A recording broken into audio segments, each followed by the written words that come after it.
I had an existential crisis at the basketball. I went to go and watch the San Antonio Spurs.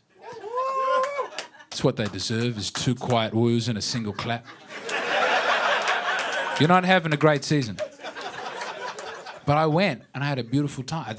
I turn up, I think, just as tourist experience, just to see how it is. Then the flag comes out, and the flag is the size of the whole basketball court. And then the anthem begins. And I went full Manchurian Candidate. My hat came off, my hand went up here, I just locked eyes at the flag. Just me staring, transfixed at the flag at the San Antonio Spurs game, surrounded by 18,000 morbidly obese Hispanics, just feeling that flag and that song pulse through. Oh, shit! It was good. You don't sing your own anthem. I found that very weird. You silently listen to somebody else. See, you go, no, we've paid a lady to do it. We're going to listen to the way she does the anthem.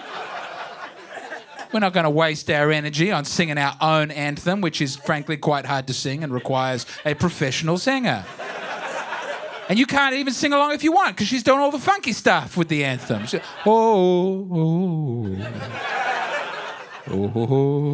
I love it. Such a good anthem. Best bit of the anthem is the pause right at the end. And the land of the free. And everyone goes, yeah. I'm so free.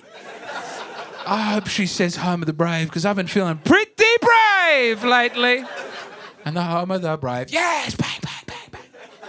It's good. That's a real anthem. It's one. I spent a lot of time on Wikipedia, and that's one of the best ones. Luxembourg is great. New Zealand, I'm sad to say, is also great. Britain is appalling. God save the king. God save the people in that country from their fucking terrible anthem. God save our gracious king. God, I wish I was dead. I'm a slave to the crown. Euthanize all of us.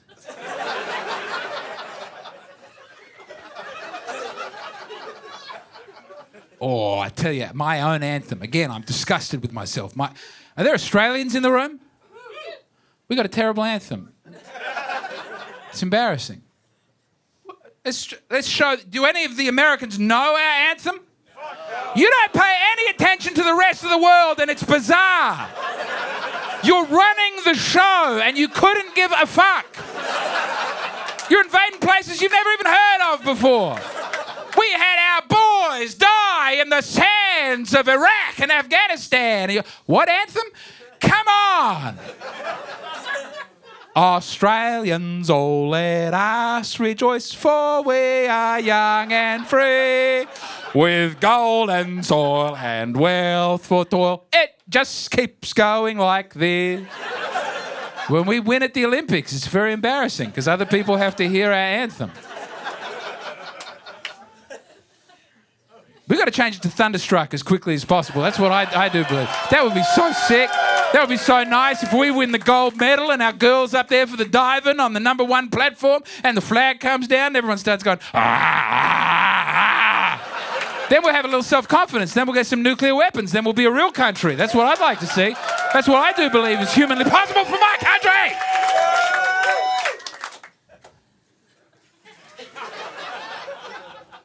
It's a good country. You should be proud of it. It's an equal country, America. It's very equal. Black, white, Asian, Mexican, everybody's homeless. Everybody. The sheer numbers are a problem, but you got the spread. It's not like that elsewhere. I want you to know, if you travel, they don't have free-range homeless people the way that you have. They have a small number of homeless people, and the police chase them away with sticks from the concentrated areas. In America, you could be the richest man in America walking down Madison Avenue. There's a guy there threatening to eat your wife. And that's freedom. You got to be free and brave. If you're going to be that free, you got to be pretty brave. This is a land of opportunity, and that opportunity is to do heroin under a bridge. You have human trolls living in Austin.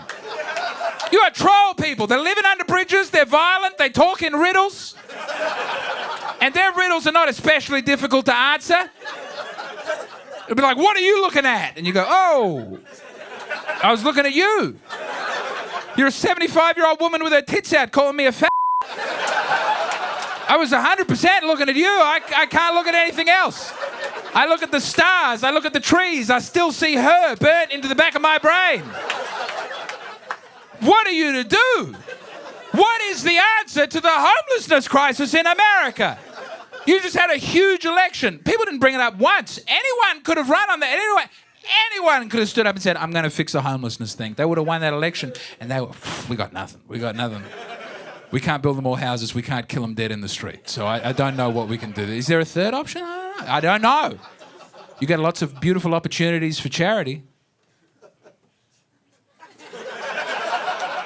I've started doing what you do. I've gradually started. When I first got to this country, I was treating homeless people like they were human beings because I didn't know you weren't meant to do that. And now slowly, I learn your ways. You got to look through them like they're made of mist. Like they're human mist people. You don't want to look at them. You don't want to look away. You just keep moving. And yet, you have tremendous homelessness people. You know what I'm talking about, California. You've seen a lot of it.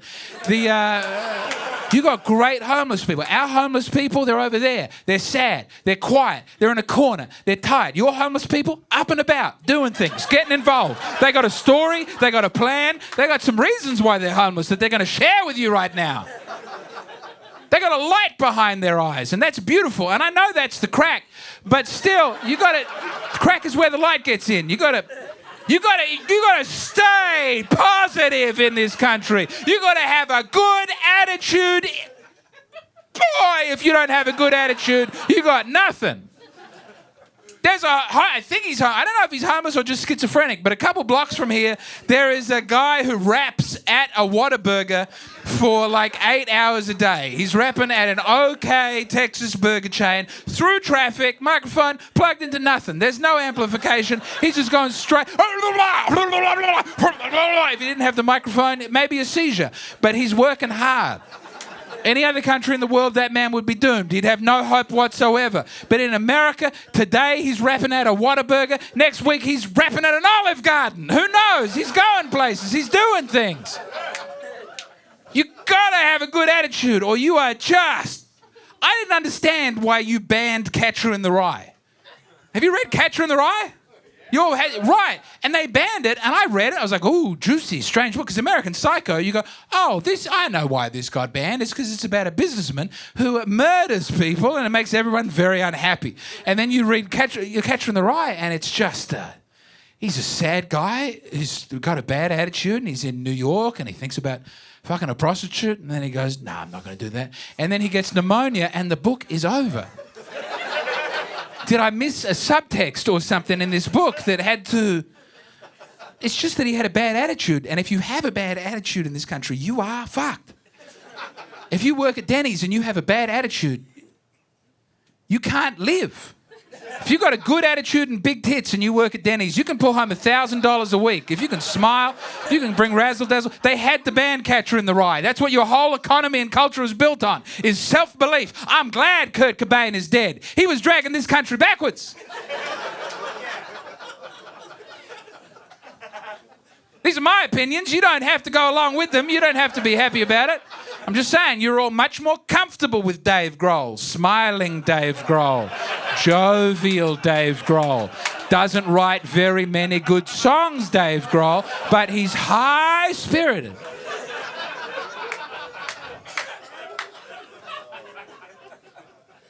I have struggled to keep a good attitude sometimes in this country because everybody's trying to fuck you all the time.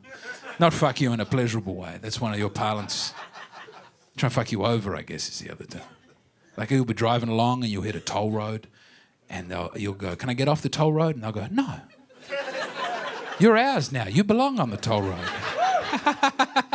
You're going to get a letter in the mail. It's going to be $8. You're not going to pay it back. It's going to be $85 in a couple of weeks. They're always trying to get you. You go and you buy a plane ticket and they go, did you want to buy a credit card? No. At the end of buying a plane ticket, they go, are you sure you didn't want to buy a credit card? I go, this is really not what I had in mind when I was going to Cleveland. Then you're on the plane to Cleveland, and after the drinks, there's a lady who walks down. Did anyone miss out on getting one of our credit cards that they wanted? No! airlines in this country really compromise the American dream. They're awful. Every other country in the world, you want to buy a plane ticket, here's what they do. They figure out how many seats there are on the plane. And then they sell up to that many tickets, and then they stop. It's a wonderful system. It works really well. In America, they go, there's 150 tickets, 150 seats on this plane. What if we sell 151? And then maybe one guy won't show up and we will still have his money. Oh no, he did show up. I cannot believe this has happened again. As it has happened every single day at every single airport in the United States of America. We have no choice but to conduct a human auction. I thought we were finished with human auctions in America, but here at Southwest Airlines, they are back. And then I have to play a mini game when they do the human auction, and that's called Am I the Poorest Person Who Was Going to Get on That Plane? And the answer is yes every single time. I should wait for more money, but they go, anyone not getting on for $75? I go, whoa, yeah! Oh. I didn't need to get to Cleveland that fast. It's a great city. When I came to this country, I had nothing a year ago. I had no social security number, I had no bank account, I had no car, I had no job. I had 3 months on a house in Steubenville, Ohio, which is great. It's great. It's really...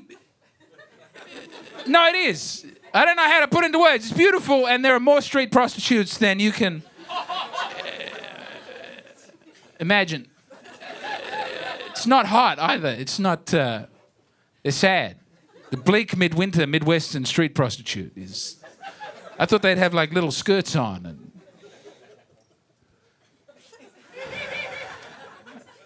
It's just a 50-year-old woman angry, waving at... Ah! Do you want sex? I'll give you sex. Ah! Money, sex. And you go, I got to see pimpin'. I thought pimpin' he'd have a big hat and he'd be walking around like this. It's just a lady's brother. It's just a lady's brother pushing her into a small car, and it doesn't look especially difficult, pimpin'. I find, sorry to bring a dampener to the evening, but all the rappers is talking about how pimpin' doesn't look easy. It looks so, you don't need to go to university to pimp. Anybody can pimp. Pimpin' ain't easy, it's just big pimp having good PR. Trying to keep us out of the pimp game. I've seen it. I've enjoyed the beautiful underclass of America. I got on the Greyhound bus. Has anyone never been on a Greyhound bus before? We've all done it? You haven't done it? Well, you shouldn't be allowed to vote because you don't know what it's at. Let me tell you. It's the worst place in the world. It's the Greyhound bus terminal is the worst place in the world. There are children in Gaza right now going, well, we're not in a Greyhound bus terminal. So, you know, you got to look on the sunny side where you can. Man, there's holes in the walls where vending machines used to be back when you could trust people. People are spitting on the ground. There's shit on the walls. Young Sheldon is playing at full volume on a television. I don't know why that was the most upsetting part of the whole thing. I got on the bus. I was sitting next to a man who was on speed, and I knew that because he opened with, I'm on speed, you know? And then he just proceeded to tell me about how Chris Benoit only killed his family to send them to God, and you can't judge a man for that. And the restrooms were labelled ladies and gentlemen, which was hugely inaccurate. Scoundrels and whores would have been close to the mark, I do believe. I'm weirded out by the restrooms. I don't know why you call them restrooms. The shits I've been having on your diet have not been especially restful. It's an emergency or a tragedy every single time. I thought I had bowel cancer when I moved to this country and got on your diet. And then there is you got a weird thing in the toilets where in the public toilets there is a bit of the seat missing. You don't know what I'm talking about? You're looking up at me with such splendid incredulity. It's, have you never noticed that public toilet seats are different to the domestic variety? Think about it. Think about it. How are they different? You've been here your whole life. There's a chunk missing, brother. The front of the seat's not there. This has never bothered you? I spent months going, why? Why? Is it a hospitality thing? Are people like, the front of that seat is for friends and family only? We don't trust members of the public with the front of the seat. I couldn't get it. I thought it was like a men's room thing so that we didn't piss down the front of the seat. And then I found out in the women's toilets when I went to take my photographs that also, you're also missing a bit down the front of the seat. Does anybody know why? Well, something should be done to find out why. I did find out why. I kept talking about it on stage until somebody told me why. It's because you're too fat. It's because you're too fat. So a toilet seat in public has to sustain a weight of at least 600 pounds. A circle will snap and a U will bend. So they... Don't groan. It's your country. Do something about it. Listen, in my country, I'm very fat. I'm a seriously fat man in my country. In your country, I look fine. I look, state by state, I'm looking okay in America. That's the diet I got on. You've got a real fat chunkster type issue going on. You've got fat people infrastructure. I've been going to the Walmart and riding around on the fat people scooters. So I have a good time. That is beautifully American, is you don't solve a problem. You find a workaround and you keep going, you know? People are too fat to consume. Are we going to help them lose some weight? No, we're going to buy a machine. We're going to buy a big machine that makes a noise and makes it hard for everyone else to get around so all the big Debbies can go and get their little Debbies, and we'll just keep on trucking. It's all the time. We got too many homeless people. Can we give them a home? No, we'll give them fentanyl. We'll give them all fentanyl and they'll sort it out amongst themselves. I do enjoy the supermarket. I go to the shops a lot. We call them shops. The store. I go to the store. I go to buy eggs, and I have one complaint, which is when you take your eggs to the self-serve checkout. It doesn't really matter if it's eggs. It can be anything. For me, it's eggs. And I'm going to buy the eggs, and then they go, did you want to give us an extra $1 to help save the bees? No. Not at all do I want to do that. You're a multi-million-dollar supermarket corporation, and I am buying the cheapest eggs. I'm not buying the fancy free-range eggs where the chickens get massages and to sing opera. I'm buying Guantanamo Bay eggs. And you have the audacity to ask me to cough up an extra $1 for a whole different animal that's not even involved in the egg process. And I pay it every time I give him the extra $1 to save the bees. Because I got an ex-girlfriend who's allergic. And I love knowing that the bees are out there wrecking her picnics forever.